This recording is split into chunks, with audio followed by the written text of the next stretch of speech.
tentang meditasi dan manfaatnya untuk kesehatan tentu mendorong kita untuk kepingin tahu bagaimana kita bisa membangun kesehatan dengan meditasi. Kemudian apa yang disampaikan Pak Gobin tentang meditasi yang menumbuhkan kedamaian, kebahagiaan, juga pasti akan mendorong kita untuk ingin tahu lebih banyak tentang meditasi. Dan apa yang disampaikan oleh Ibu Tika tentang sharing beliau bagaimana belajar meditasi dari berbagai tempat, berbagai guru akan menambah semangat kita untuk ingin tahu tentang meditasi. Kalau kemarin Feng Shui and Dhamma, pembicara sebelumnya sudah banyak membahas Dhamma, sehingga saya nggak kebagian sebetulnya kemarin.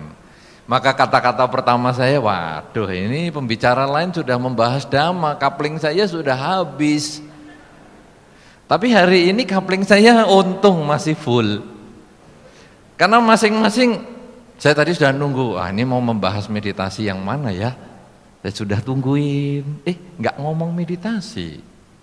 Pak Agus nggak cerita meditasi. Kemudian Pak Gobin nggak denger-denger, nggak cerita juga meditasi. Ibu Tika, nggak cerita juga. Aduh, berarti saya ada kesempatan lebih banyak ini. Ya, terima kasih. Nah, terima kasih sudah bagi-bagi kesempatan sama saya. Wah, kalau enggak otak saya makin mikir lagi lebih banyak. Tapi ya, saya setuju dengan apa yang dikatakan oleh Pak Gobin dalam petikan Rumi tadi, bahwa satu luka itu membuka lubang kebijaksanaan.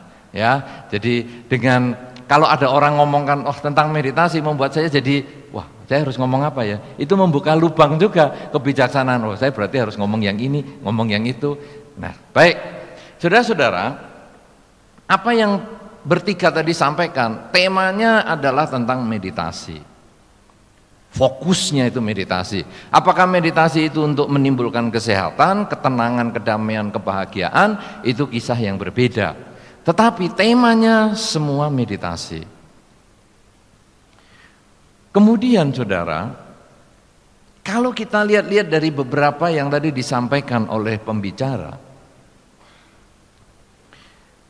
mereka sepakat bahwa kegiatan batin, perubahan di dalam batin itu mempengaruhi badan.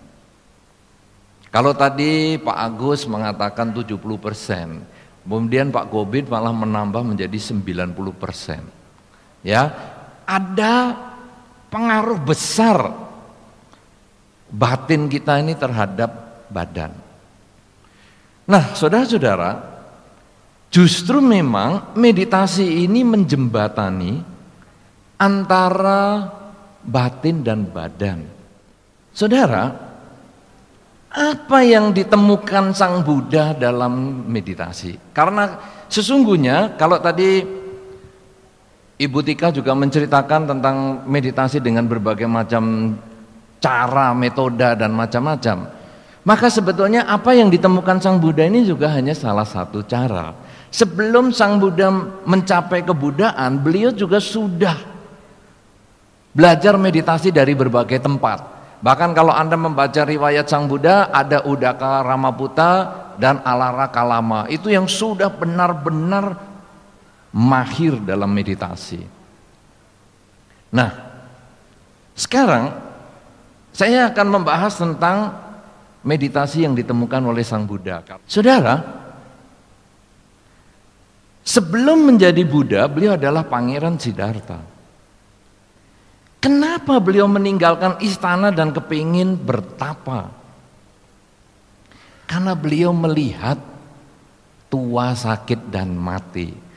Pelajaran ini adalah pelajaran sekolah minggu yang semua orang sudah tahu. Ada tua, sakit, dan mati. Pada saat itu beliau melihat, kok ada orang tua? Malah beliau bertanya kepada kusirnya yang bernama Cana, apa itu? Padahal biasanya kalau kita bertanya tentang manusia, siapa dia?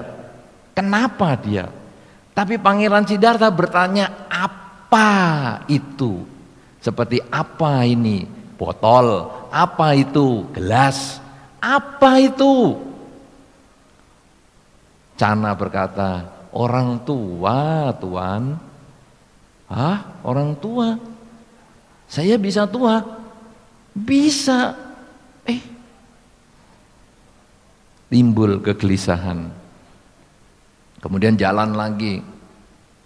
Lihat orang sakit, tertatih-tatih. Apa itu? Orang sakit, Tuan. Hah? Orang sakit kok jadi kayak gitu? Saya bisa sakit nggak? Tangan saya bisa berkelupas nggak? Kalau versinya Pak Kobin tadi, bisa berkelupas nggak tanganku? Bisa, Tuan. Stres lagi. Kemudian ada orang digotong. Ya, kalau di India itu kalau kita lihat kematian kadang-kadang hanya orang digotong pakai bambu begitu saja kelihatan. Apalagi nanti mau sampai di pinggir sungai Gangga yang dibakar dengan kayu-kayuan. Nah, kemudian Pangeran Siddhartha ini bertanya lagi kepada Cana, apa itu? Manusia meninggal. Hah? Bisa diem kaku begitu? Iya. Dibakar bisa diem saja? Iya. Apa saya bisa? Bisa, Tuan. Saudara-saudara, melihat tua, sakit dan mati menimbulkan satu gejolak di dalam pikiran Pangeran Siddhartha.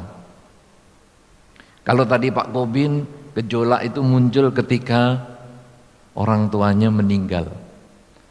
Tapi ketika Pangeran Siddhartha melihat proses kehidupan tua, sakit dan mati, terjadi perubahan. Aduh, berarti aku punya harta yang demikian banyak nggak bisa ngatasi tua, sakit dan mati nih.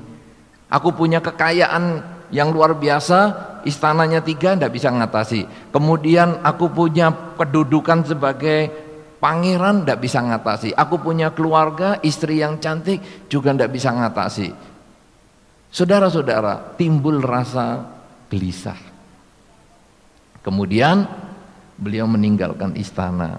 Dipikir kalau saya nggak punya harta, saya tinggalkan istana, saya pakai jubah, saya bahagia. Dipikir kalau saya nggak punya keluarga, saya tinggalkan istri, saya bahagia. Dipikir kalau saya nggak punya rumah, saya tinggalkan istana, saya tinggal di bawah pohon, saya bahagia. Tapi 6 tahun jalani itu tidak ada kebahagiaan. Sampai akhirnya beliau mencapai pengertian.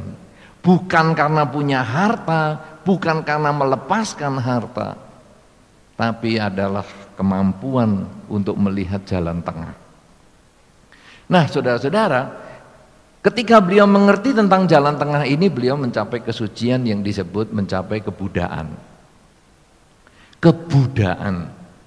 Nah, apa artinya Buddha? Kebijaksanaan. Sekarang saudara, bagaimana mencapai kebijaksanaan? Pada saat sang Pangeran Siddhartha itu 6 tahun lamanya sebetulnya beliau melatih meditasi, tapi kok belum bijaksana. Saya sudah belajar ini kepada 2 guru top pada zaman itu, Udaka Ramabuddha dan Alaraka Lama itu. Kok saya belum tenang ya? Saya kok masih takut ya mengalami tua, takut ya mengalami sakit, takut ya mengalami kematian. Kemudian bagaimana ini? Nah, saudara-saudara, ketika sistemnya mulai diubah, cara meditasinya mulai diubah, bahwa ternyata bukan karena harta, bukan karena tidak punya harta, tetapi karena perubahan pikiran, menyikapi kenyataan hidup. Itulah yang membuat bahagia. Dunia luar itu selalu berubah. Tua, sakit dan mati itu hanya perubahan pada manusia. Tetapi sesungguhnya tua, sakit dan mati itu ada di seluruh alam semesta ini. Rumah ini pun bisa tua, sakit, dan mati. Apa yang disebut tua rumah ini? Makin lama, makin lama, makin lama, makin mengelupas catnya, luntur catnya. Yang disebut sakit bagaimana? Lama-lama kayu-kayunya keropos. Dan satu ketika yang disebut mati, rumah ini satu ketika harus diratakan dengan tanah untuk dibangun ulang. Ini adalah rumah. Walaupun dia dibuat dari beton, dia tetap tua, sakit, dan mati. Kemudian tadi Pak Gobin menceritakan satu cerita yang inspiratif sekali. Ketika kita mendapatkan sesuatu dari alam, apakah itu orang tua, apakah itu pasangan hidup, apakah itu anak, apakah itu harta, punya mobil dan lain sebagainya, punya pekerjaan, punya karir. Semua itu pun mengalami tua, sakit, dan mati.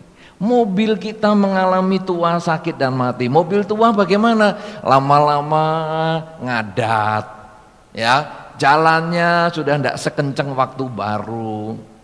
Kemudian mulai keropos di sana dan di sini. Kemudian mulai mogok-mogok. Nah, ini mulai sakit. Dan akhirnya, aduh, jadi besi tua.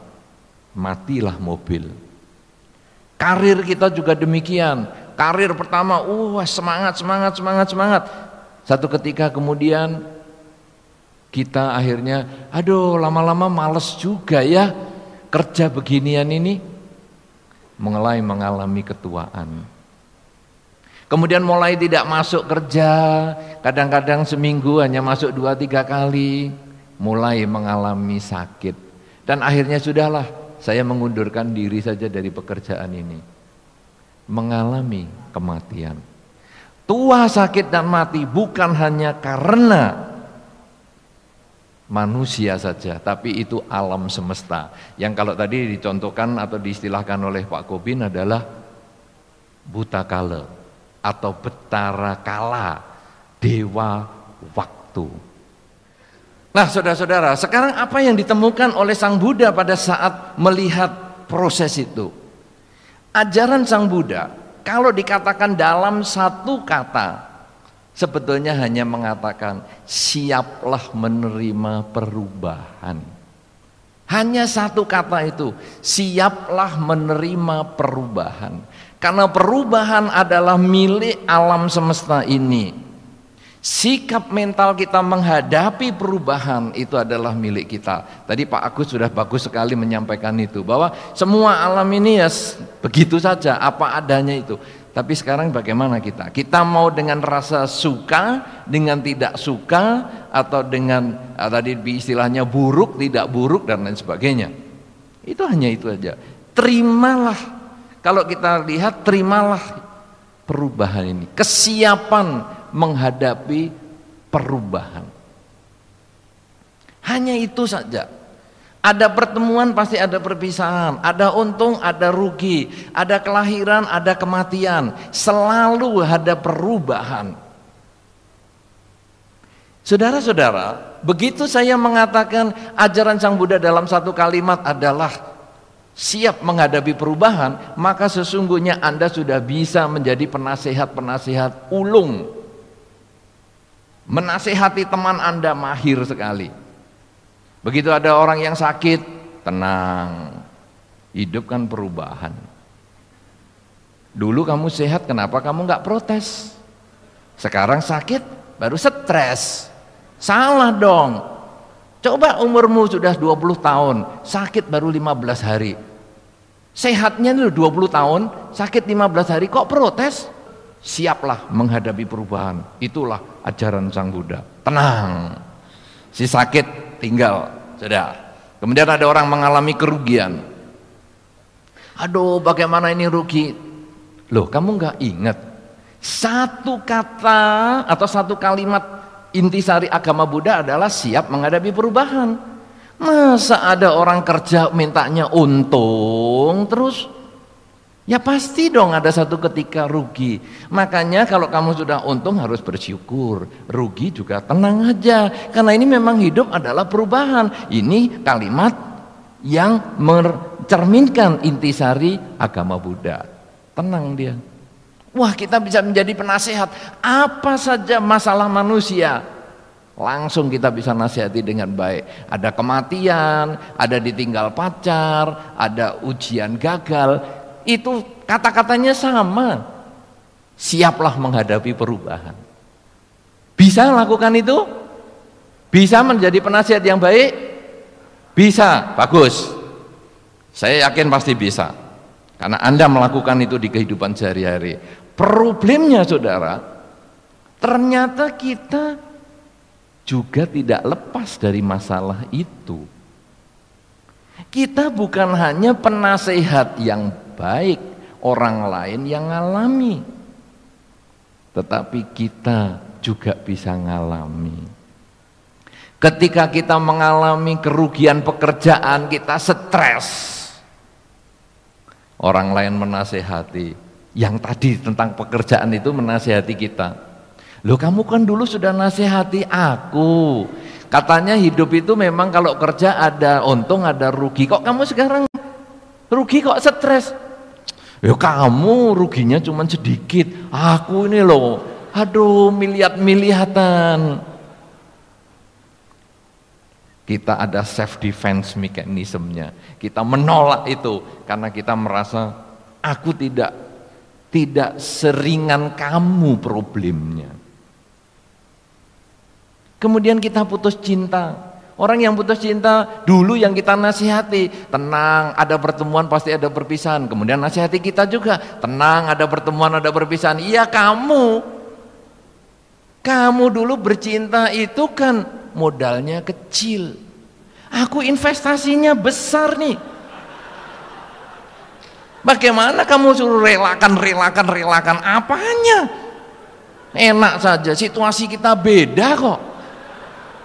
Nah, saudara-saudara, jadi ketika kita memahami dasar dharma, intisari ajaran Sang Buddha bahwa siap menghadapi perubahan, kita menjadi penasehat yang baik, tapi kita sulit menasehati diri kita sendiri.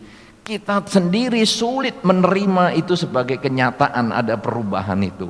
Oleh karena itu Pangeran Siddhartha yang demikian jenius, yang sudah mencapai pengertian-pengertian tentang filsafat pada waktu beliau masih muda, itu pun butuh umur 29 tahun baru meninggalkan istana.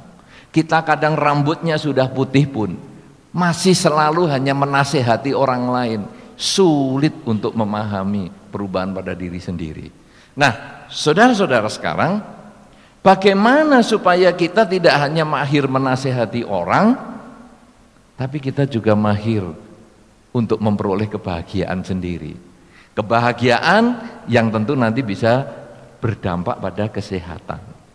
Karena tadi Pak Agus sudah sampaikan, kalau kita mengucapkan kata-kata yang bahagia itu sebetulnya juga ada hormon di dalam badan kita yang bekerja untuk meningkatkan kesehatan. Apa sekarang yang harus kita lakukan untuk menerima perubahan? Caranya yang sekarang ini yang kita akan bahas, yang disebut dengan meditasi. Apa sih meditasi? Pada dasarnya meditasi itu menyatukan badan dengan batin. Manusia terdiri dari badan dan batin. Ini yang menjadi problem yang tadi disampaikan oleh pembicara sebelumnya. Tidak sinkron badan dan batinnya ini. Ada yang mengatakan kegiatan badan menyakitkan batin, ada yang juga menyebutkan sekarang ternyata kegiatan batin inilah yang menimbulkan sakit badan dan sebagainya. Tapi pada prinsipnya manusia terdiri dari badan dan batin. Saudara-saudara, badan dan batin ini harusnya menjadi satu. Tetapi karena manusia itu lincah, badan dan batin ini sering jalannya pisah. Ada yang badannya di tempat, batinnya ketinggalan. Itu misalnya pulang pacaran. Pulang pacaran itu badan di tempat, batin ketinggalan. Sudah di kamar sendirian tenang-tenang, batinnya masih mikirin, aduh enaknya tadi duduk sama dia berduaan, aduh menyenangkan. Ini badan ini kosong karena batinnya ke tempat masa lalu. Akhirnya ini sulit tidur. Lalu orang mengatakan, aku kok susah ya tidur ya, setelah sering pacaran sama kamu aku jadi susah tidur. Jadi aku sekarang butuh obat tidur loh setelah pacaran sama kamu.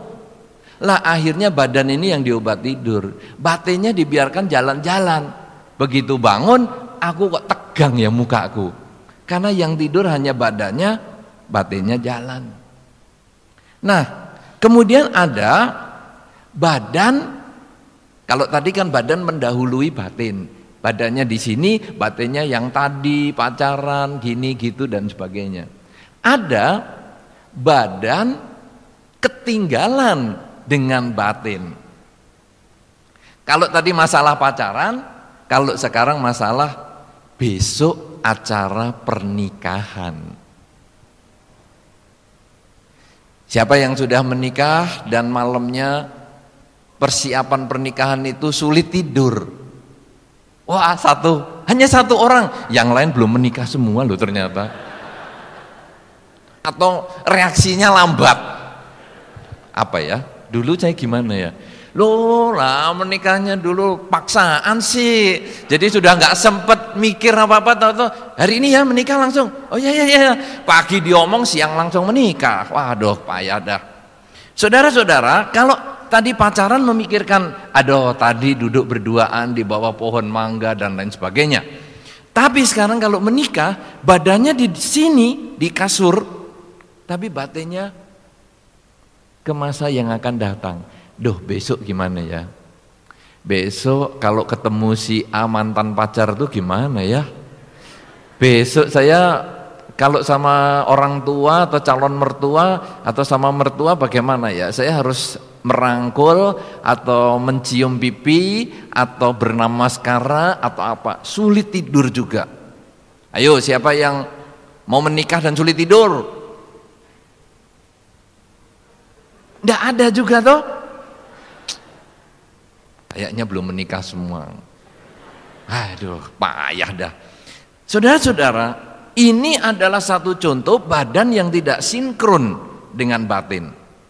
Kalau tadi Pak Agus karena pengusaha, juga Pak Gobin sudah menanggapi, diceritakan sebagai orang yang mau buka cek itu, ya, atau ceknya mau jalan, itu badannya di sini, batinnya ke masa depan. Aduh, besok bagaimana ya? Hari Senin jam 12 ada nggak duitnya ya? Nanti kalau cek itu jalan gimana ya? Ini nggak bisa tidur, terus nggak bisa tidur. Akhirnya dia minum obat tidur.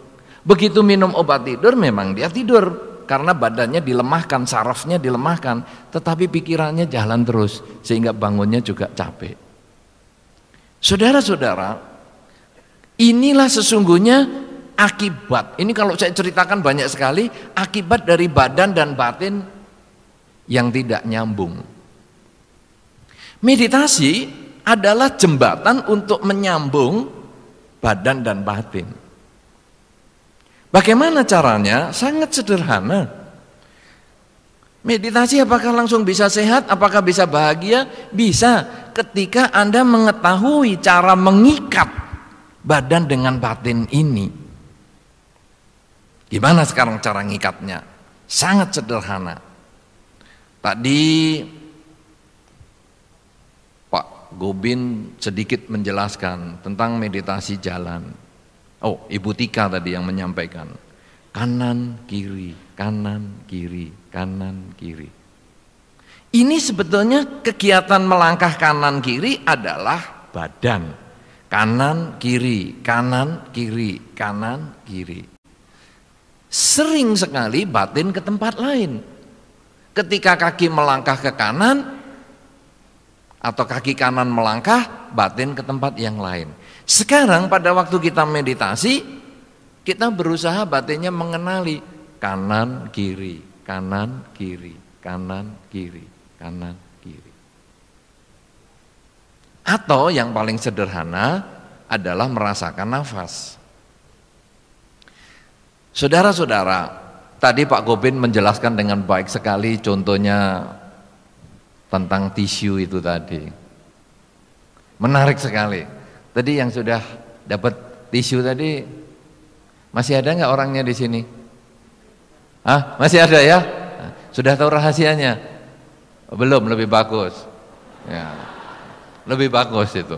Nanti biar dipikir. Jadi nanti badannya sudah di kasur, pikirannya masih di sini. Kenapa ya? Kenapa ya? Badannya sudah 2 hari 3 hari di kasur, masih juga. Dulu itu kenapa ya? Kok aku bisa nggak tahu ya? Kertasnya hilang kemana? Nah, saudara-saudara, tadi Pak Gobin menjelaskan sekali dengan sangat baik. Apa yang dekat, kadang kita nggak tahu. Yang jauh, kita malah sering perhatikan. Nafas ini dekat sekali dengan kita. Sangat dekat. Nafas ini adalah teman yang sangat setia bagi manusia, khususnya karena kita membahas tentang kehidupan manusia. Begitu lahir saudara, bayi lahir langsung bernafas. Terus bernafas. Dan nafas ini kebawa kemana saja. Sampai akhir kehidupan. Mulai kita lahir dari kandungan sampai kita meninggal, nafas selalu nempel. Dekat sekali. Tapi apakah kita memperhatikan nafas itu? Yang dekat malah tidak diketahui. Hilangnya kertas nggak tahu. Karena dekat tidak diperhatikan. Anda hanya memperhatikan nafas itu kan kalau pilek saja. Kok buntu aku? Buntu ya? Sudah sembuh. Lupa lagi. Lalu Anda memperhatikan yang luar lagi. Apakah itu handphone Anda, apakah buku Anda, televisi Anda, dan lain-lain. Harta Anda dan sebagainya. Saudara-saudara sekarang, ada yang dekat ini marilah kita jadikan tali untuk mengikat badan dan batin. Kalau tali kurang kuat, rantai, borgol, untuk memborgol badan dan batin ini menjadi satu. Ya, bagaimana sekarang caranya? Anda tetap bernafas seperti normal, seperti sekarang, puluhan tahun sejak bayi lahir itu. Anda normal saja. Cuman sekarang bedanya karena ketika nafas masuk keluar batin suka lompat-lompat, sekarang kita tarik dia. Ketika nafas masuk keluar, masuk keluar, masuk keluar, masuk keluar, batin sekarang berusaha merasakan, bukan mengatur nafas, tapi merasakan masuk keluar, masuk keluar. Nanti pikiran ke tempat lain. Aduh, tadi pekerjaan ramai sekali ya. Ini waktu mikirkan yang lain, sebetulnya nafas ini jalan terus. Aduh, kok ini bagaimana ya, tadi saya pekerjaannya ramai sekali dan lain-lain. Loh, saya harus memperhatikan nafas nih. Tarik lagi. Masuk, keluar. Masuk, keluar. Lalu mikirkan lagi, aduh ternyata meditasi ini enak sekali ya. Aduh, memang benar itu kata-kata Pak Agus, kata-kata Pak Gobin, kata-kata Ibu Tika. Oh, memang enak sekali meditasi. Tahu begini dari dulu aku sudah meditasi. Ya nanti kapan saya akan meditasi, nanti akan pergi ke sana meditasi. Cuman kalau ke sana ke tempat pelatihan, ini jalan terus nih, masuk keluar, tapi ini pikirannya di sini terus, ya. Nanti kalau ke tempat pelatihan kan harus naik pesawat, naik kendaraan. Aduh, bagaimana ya pesennya pesawat, bagaimana ya kendaraannya dan lain-lain. Oh, saya harus mencari teman saya. Oh, teman saya ini bagaimana ya? Kan di rumah dia sendirian, berarti saya harus nyarikan babysitternya dan lain-lain dan lain-lain dan lain-lain. Wah, ini kreatif sekali mendahului yang akan datang. Lupa ini apa ini, masuk keluar. Oh, saya nggak boleh nih ngomongin yang ini lagi. Seret, tarik lagi, masuk keluar, hanya itu, nggak ada yang lain. Mudah sekali. Malah saya sering mengatakan, supaya kamu lebih mudah, hitung 1 sampai 5. Siapa di antara Anda yang tidak bisa ngitung 1 sampai 5? Bisa semua? Pasti bisa. Jari kita saja 20. 5 kecil, cuman 25% dari kemampuan hitungan saya dasar. Nah, saudara-saudara, sampai 5. 1, 1, 2, 2, 3, 3, 4, 4, 5, 5. Sudah sampai 5, mulai lagi. 1, 1, 2, 2. Sampai 5, 1, 1, 2, 2. Diperagakan dengan tangan, mudah sekali. Tapi ketika kita duduk diem, perhatikan napas, baru 3. Pikiran ke tempat lain. 1, 1, 2, 2, 3, 3. Pikiran ke tempat lain, masa lalu atau masa depan. Mau balik lagi, berapa tadi? Berapa ya? Lah, ternyata 5 saja enggak genep kita ngitungnya. Oke, kita mulai lagi. 1, 1, 2, 2, 3, 3. Nanti meleset lagi. Tidak problem.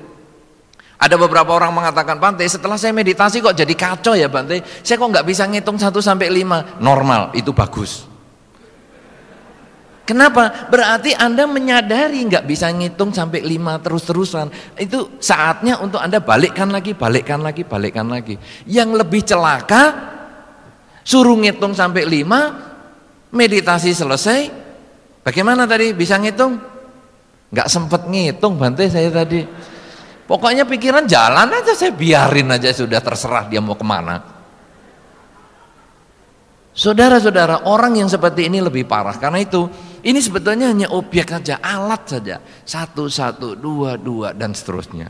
Dan saudara, kalau kita terbiasa 1, 1, 2, 2, biasa dengan nafas ini, nanti ini kita gunakan dalam kehidupan sehari-hari. Apa artinya saudara? Kemampuan meditasi ini diperoleh atau ditandai dengan kecepatan Anda menyatukan badan dan batin, serta ketahanan. Lamanya Anda bisa mempertahankan persatuan badan dan batin Anda. Itu berarti meditasi Anda berhasil. Jadi pertama, masuk keluar atau 1, 1, 2, 2, twing, hilang. Balik lagi 1, 1, 2, 2, twing, hilang lagi. Balik lagi 1, 1, 2, 2, twing, hilang. Nah, itu berarti belum akhir.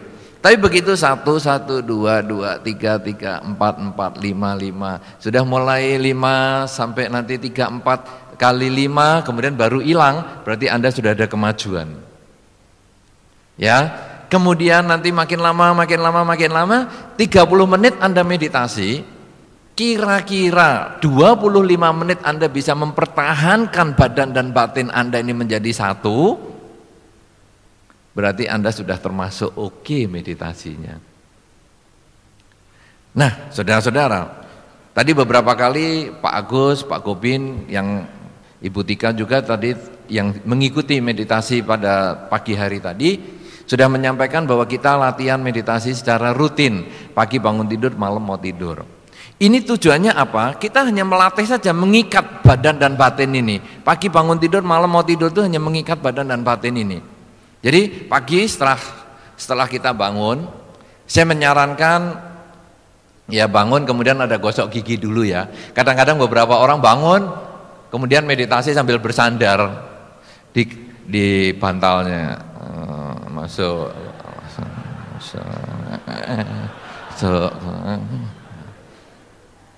Saya menyarankan jalan dulu.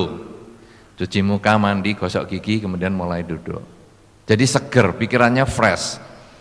Kemudian mulai punggungnya ditegakkan, kemudian tangan di pangkuan, dagu sejajar dengan lantai, mata ditutup, kemudian pertahankan posisi badan kita.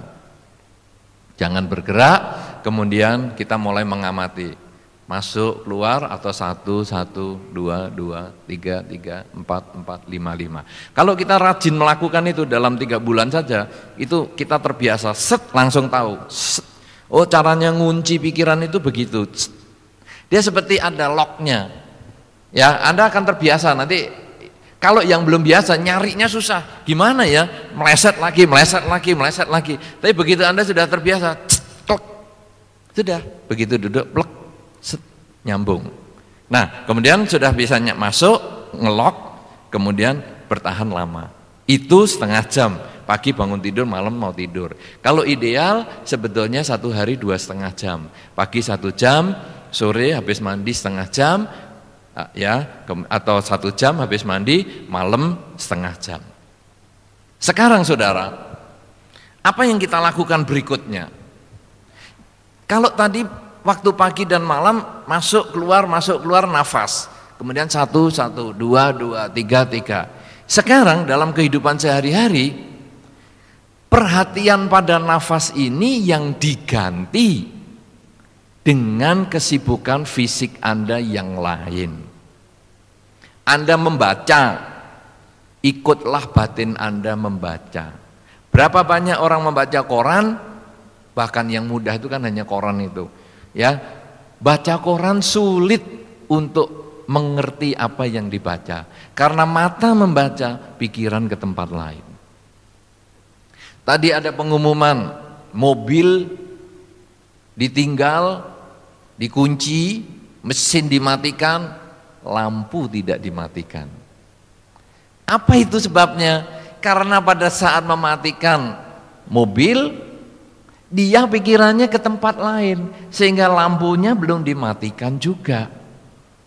Tapi kalau semua itu disadari, maka hasilnya nanti kita menjadi lebih nyaman, lebih tenang, lebih terkontrol, lebih terkendali dalam perilaku kita. Makan juga sama. Tadi beberapa kali sudah disampaikan teori makannya ya. Pak Gobin juga, ya, Pak Po juga. Nah, makan juga sama. Pada waktu kita menyendok, tangan ya fokus pada mengambil makanan itu. Kemudian mengunyah, ya, memasukkan makanan ke dalam mulut, kita fokus, kemudian kita mengunyah juga fokus. Ya, makanya Pak Gobin menyarankan letakkan sendok supaya Anda bisa fokus. Letakkan sendok bukan berarti nonton televisi ya. Letakkan sendok, nonton berita televisi itu bagus. Habis banyak juga, cepat. Jadi hindari televisi, hindari buku dan lain sebagainya. Kita hanya fokus pada makan. Sudah selesai, ambil lagi. Selesai, ambil lagi. Selesai, ambil lagi. Itu makan yang disadari. Sehingga hasilnya nanti apa? Kesehatan bisa muncul karena pencernaan kita tidak lagi kerja keras, karena sudah dikerjakan sebagian besar oleh gigi kita yang memang tugasnya untuk menghancurkan makanan. Nah, saudara-saudara, kemudian nanti kita membaca, kemudian kita nonton televisi, kita bekerja dan lain sebagainya. Itu sebetulnya kuncinya hanya badan dan batin. Nah, saudara-saudara, tadi ada Pak Gobin menyampaikan masa lalu dan masa depan. Ahli apapun juga tidak bisa menemukan dimensi waktu masa lalu dan dimensi masa depan. Kenapa? Karena yang ada memang hanya saat ini. Anda yang jam 7 sore, Anda pernah hidup, tapi sudah tidak hidup pada jam 7 sore. Kenapa? Karena Anda tidak bisa kembali kepada yang jam 7 tadi. Ya, bisa nggak Anda balik? Aku kepingin tadi jam 7 enak sekali ya, suasananya di sini, bisa balik? Anda hanya pernah hidup, tapi sudah tidak hidup di situ. Nanti malam yang jam 1 akan hidup, tapi belum tentu hidup. Hati-hati, hati-hati nih, hati-hati. Belum tentu hidup. Hidup hanya saat ini. Ini sekarang ini. Maka Pak Gobin tadi tanya, ada yang saat ini punya masalah? Anda tidak akan pernah punya masalah kalau hidup pada saat ini. Karena masalah itu ketidaksiapan kita menghadapi perubahan di masa lampau atau di masa depan. Itu baru timbul masalah. Kenapa aku ini kok begitu? Ya, kenapa keinginanku kok tidak tercapai? Lah, itulah masa lampau. Tidak siap menghadapi perubahan, bahwa ada keinginan bisa tercapai, bisa mengalami kegagalan. Nanti bagaimana ya kalau seandainya usahaku ini tidak berhasil? Tidak siap menghadapi perubahan. Saudara-saudara, siapa di sini yang sudah suami istri? Hanya sedikit sekali yang suami istri. Waduh, kasihan, sedikit sekali ya. Oke, saudara-saudara, kalau Anda sebagai suami istri, tanyalah kepada pasangan hidup Anda, atau nanti Anda bahas dengan pasangan hidup Anda. Kira-kira kalau kita boleh memilih, siapa di antara kita yang enaknya meninggal duluan ya?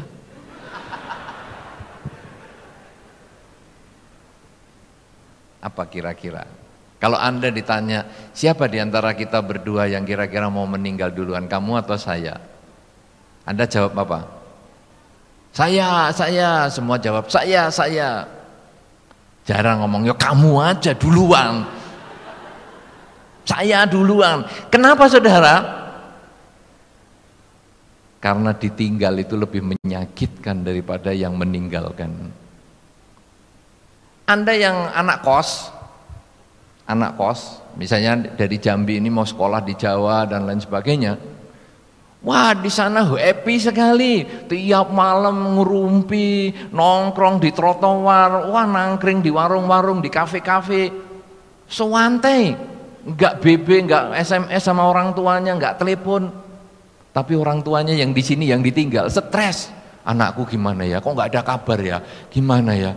Ini aku SMS kok enggak nyampe ya? Kok pending terus ya? Dan seterusnya. Yang ditinggal lebih stres. Makanya kalau suami istri tanya bagaimana? Mau meninggal siapa dulu? Aku dulu ya, kamu belakangan. Biar kamu punya kesempatan melimpahkan jasa sama aku, dan seterusnya. Intinya apa? Takut menghadapi perubahan. Saudara-saudara, ini akhirnya orang yang seperti itu rumah tangganya nanti takut-takutan kalau berpisah dengan pasangan hidup. Padahal kalau tadi dengan Pak Gobin kesampaikan, masih lumayan kita oleh alam sudah dikasih kesempatan berkumpul dengan pasangan hidup kita sekian tahun, masih lumayan. Tapi kenapa kadang-kadang kita, aduh aku nggak berani ngadepi kenyataan kalau berpisah dengan dia. Akhirnya hidupnya saat ini terganggu dengan yang akan datang. Aduh, nanti kalau dia meninggal bagaimana ya? Utangnya masih banyak loh. Kreditnya tuh belum kebayar, ini rumah kredit, mobil kredit, celana kredit. Aduh, gimana ini? Akhirnya stres. Inilah yang menjadi masalah sekarang para pengusaha-pengusaha yang masih muda, eksekutif muda, stres itu gitu. Ketika penghasilannya masih tetap, tetapi tuntutan masyarakat itu semakin tinggi, tuntutan ekonomi semakin tinggi, akhirnya stres. Nanti kalau saya mati bagaimana ya? Keluargaku bagaimana ya? Sekolah anakku bagaimana ya? Akhirnya dia sulit memperoleh ketenangan dan akhirnya timbul penyakit. Kalau kita belajar meditasi, kita lalu menyatukan lagi. Pagi bangun tidur, malam mau tidur, masuk keluar, pikiran mau ke tempat lain, masuk keluar, pikiran mau ke tempat lain, 1, 2, 3. Kemudian nanti dalam kehidupan sehari-hari, nyetir mobil, nyetirlah dengan batin Anda. Membaca koran, bacalah dengan batin Anda. Nonton televisi, nontonlah dengan batin Anda. Berbicaralah dengan batin Anda. Kalau Anda selalu nempel begini, hidup tidak akan pernah bermasalah. Karena itu saudara-saudara, kalau sudah demikian, maka kita bisa sehat dan kita bisa bahagia. Karena kuncinya cuma hanya badan dan batin ini yang jadi satu. Sebagai kata-kata yang mungkin bisa Anda renungkan, kalau Anda ingin hidup bahagia, Anda hanya sering bertanya pada batin Anda masing-masing, saat ini saya sedang apa? Sumber stres yang terjadi di dalam kehidupan kita sehari-hari adalah selalu masa lampau dan masa depan. Sehingga hasilnya, aduh, aku kok begini ya. Udah, saat ini saya sedang apa? Oh, sedang menulis. Oke, kalau gitu saya fokus menulis. Tenang batinnya. Loh, apakah masa lampau ini lalu kita tolak? Kan tadi kalau Pak Gobin mengatakan ada luka ini. Ini luka ini kan hasilnya masa lampau. Apa lalu saya biarkan saja? Ya, terima kenyataan. Jadikan penyebab luka itu sebagai pelajaran. Bahwa saya sudah jatuh ini sampai luka. Oke, kalau begitu saat ini saya harus memperbaiki perilaku saya supaya saya tidak jatuh seperti itu lagi dan supaya tidak luka. Dan saya akan lebih berhati-hati lagi supaya di masa depan saya juga tidak mengalami luka yang serupa. Ini adalah luka badan. Tetapi kerugian usaha di masa lampau itu juga menjadi pelajaran. Supaya saat ini saya bisa perbaiki manajemen perusahaan saya, supaya kerugian di masa lampau tidak terulang di masa sekarang maupun di masa depan. Kemudian kalau sekarang, waduh besok ceknya ini akan jalan. Bagaimana nih kalau saya belum ada uang? Saya akan melakukan usaha yang maksimal saat ini. Kalau sampai besok tidak mencapai hasil yang maksimal, mungkin saya akan hadapi orang itu dengan mengatakan terus terang dan sebagainya, meminta penundaan dan sebagainya, sehingga batin pada saat ini bisa dikendalikan. Nah, karena itu saudara-saudara, selain menyadari saat ini sedang apa, ada satu kata-kata yang mungkin bagi Anda yang sudah pernah berlatih di Bali Rejo, Anda akan dapatkan kata-kata itu. Yang datang, hadapi. Yang datang, hadapi. Yang hilang, jangan dicari. Yang belum datang, jangan dinanti. Hanya itu saja. Datang, hadapi. Hilang, jangan dicari. Belum datang, jangan dinanti. Kenapa? Karena kita sibuk mencari yang hilang, akhirnya kita melupakan waktu yang berharga saat ini. Sibuk menanti yang akan datang, kita melupakan saat ini yang sangat berharga. Kalau kita selalu bisa hidup pada saat ini, tidak ada kegelisahan. Hidup ini hanya proses, dia timbul, tenggelam. Ada orang yang bagus, ada orang yang tidak bagus, ada yang cantik, tidak cantik. Kita hanya melihat, ya seperti yang tadi Ibu Tika sampaikan, ya hanya begitu saja. Hanya seperti itu. Ibaratnya bunga, ada yang merah, ada yang putih, ya seperti itu.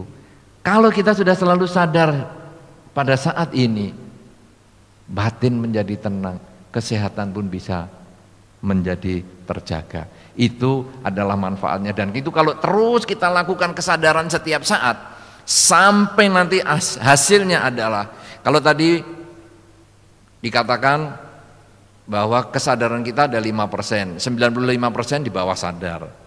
Kemudian kalau berkembang sebetulnya sampai 12%, di bawah sadar kita 88%. Kalau kita terus mengembangkan kesadaran setiap saat ini, maka nanti yang 12% ini bisa meningkat menjadi 15%. Sehingga bawah sadar kita bisa menurun 85%. Terus kesadarannya kita jaga pada saat ini. Terus ini nanti yang kita sadari menjadi 50%. Di bawah sadar kita 50%. Sadari terus 75%, bawah sadar 25%. Sampai nanti 100% kita sadari, itulah yang disebut mencapai kesucian. batin sudah tidak ada lagi bawah sadarnya. Karena bawah sadar timbunan dari ketamaan, kebencian, kegelapan batin dan sebagainya sudah lenyap semua. Yang ada hanya kesadaran setiap saat. Bahkan tidur pun dia sudah tidak mimpi lagi. Ya, nah inilah kesadaran yang kita mau bangkitkan. Anda mau mencapai kesucian ya hanya mengembangkan persatuan badan dan batin ini. Tapi kalau Anda belum pengen suci, cukup nanti sehat dan bahagia, ya tetap kuncinya di sini. Ya, badan dan batin menjadi satu. Tapi lebih kunci lagi adalah prakteknya. Pagi bangun tidur, malam mau tidur, 3 bulan Anda jalani, sehat dan bahagia.